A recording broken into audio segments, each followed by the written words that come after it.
आज हेउछि अंतर्जातीय art of giving दिवस। प्रतिवर्ष आर्ट गिविंग दिवस रे स्वतंत्र थीम रही थाए।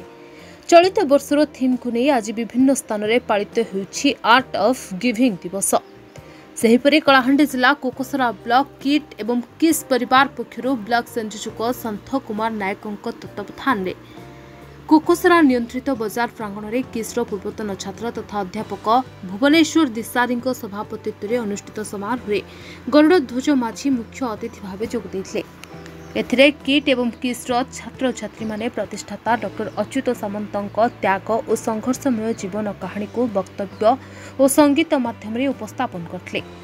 आदिवासी छात्र छात्री को शिक्षा क्षेत्र में आगे नेबाई किट और किस्र प्रतिष्ठाता डॉक्टर अच्युत सामंत अवदान को भूयसी प्रशंसा करी आगामी दिन में छात्र छात्री मानू एभली शिक्षा अनुष्ठान में शिक्षा लाभ कर समाज में प्रतिष्ठित होगापी अतिथि माने मत व्यक्त करते। एही अवसर में छात्र छात्री द्वारा सांस्कृतिक कार्यक्रम अनुष्ठित होता।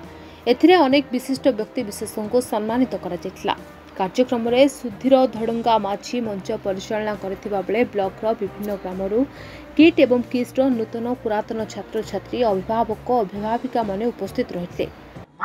अच्युत सामंत आदिवासी मानकर भगवान कहले अत्युक्ति हब ना। किट और किस्र प्रतिष्ठाता तांकर स्वप्न थिला कि आर्ट ऑफ गिविंग कहले होचे हमर दया और उदारता अन्य मानक मध्यरे संपूर्ण भाव में शांति मैत्री आनी देवार गोटे माध्यम को आम आर्ट ऑफ गिविंग भाव आज दिन को आम पालन करुचु। प्रति वर्ष आम मे मास 17 तारीख को पालन करुचु। 2013 मसीह प्रतिष्ठा करा जायतिला। मु श्री संत कुमार नायक आमर कोकसरा ब्लॉक प्रेसिडेंट और भारतम प्रति वर्ष आर्ट ऑफ गिविंग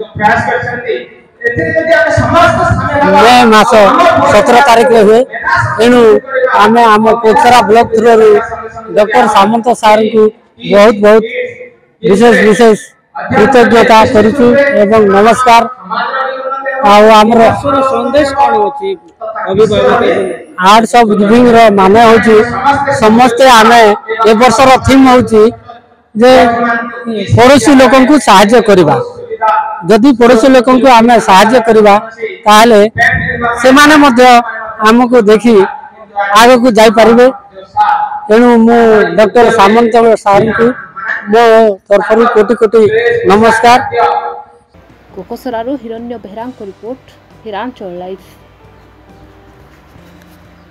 तेरे एभली किसी गुरुत्वपूर्ण खबर देखा चाहती आम चैनल को लाइक सब्सक्राइब और शेयर करो।